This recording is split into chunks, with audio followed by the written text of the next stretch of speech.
ഏറ്റവും കൂടുതൽ കേരളത്തിലെ ഏറ്റവും കൂടുതൽ ഫണ്ട് ചെലവാക്കിയ ഒരു എം പി ആണ് ബെന്നി ബെഹനാൻ.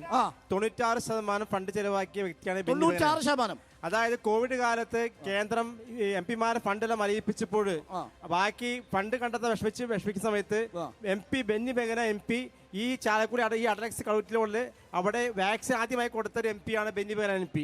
നമുക്ക് ഒരിക്കലും മറക്കാൻ സാധിക്കുകയില്ല. പിന്നെ ഇവിടെ ഷിബു പറഞ്ഞു 58,000 കോടി കിട്ടാണ്ടെന്ന്. നമുക്കൊന്ന് ആലോചിച്ചാൽ ശുദ്ധ അസംബന്ധം വിളിച്ച് പറയരുത്. 58,000 കോടി സെന്റ് തരാണെന്ന്.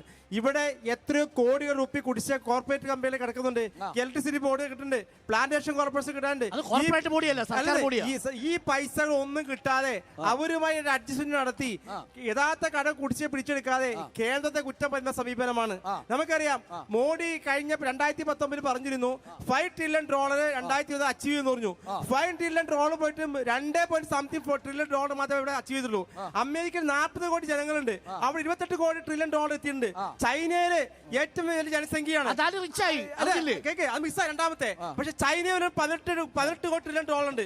ഇന്ത്യയിലെ ഏറ്റവും 142 കോടി സ്ഥലത്ത് പോലും $5 ട്രില്യൺ എത്തിയിട്ടില്ല. ആകെ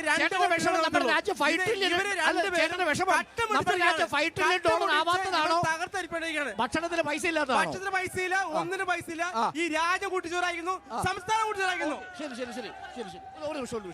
എനിക്ക് ബഹുമാനപ്പെട്ട റോജി എം ജോൺ MLA യോടാണ് രണ്ട് ചെറിയ ചോദ്യമാണ് ചോദിക്കാനുള്ളത്.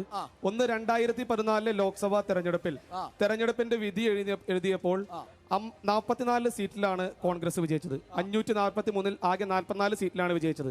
2019 തെരഞ്ഞെടുപ്പിൽ വെറും 52 സീറ്റിലാണ് വിജയിച്ചത്. ഒരു കാലഘട്ടത്തിൽ 543 400-ലധികം സീറ്റുകൾ വിജയിച്ചിരുന്ന ഈ കോൺഗ്രസ് എന്തുകൊണ്ട് ഈ നിലയിൽ കൂപ്പുകുത്തിയെന്ന് നിങ്ങൾ ഇതുവരെയെങ്കിലും ചിന്തിച്ചിട്ടുണ്ടോ? അതിന് കാരണമുണ്ടോ? ഒന്നാമത്തെ ചോദ്യം. വളരെ ചെറിയൊരു ചോദ്യം. മറ്റൊന്ന്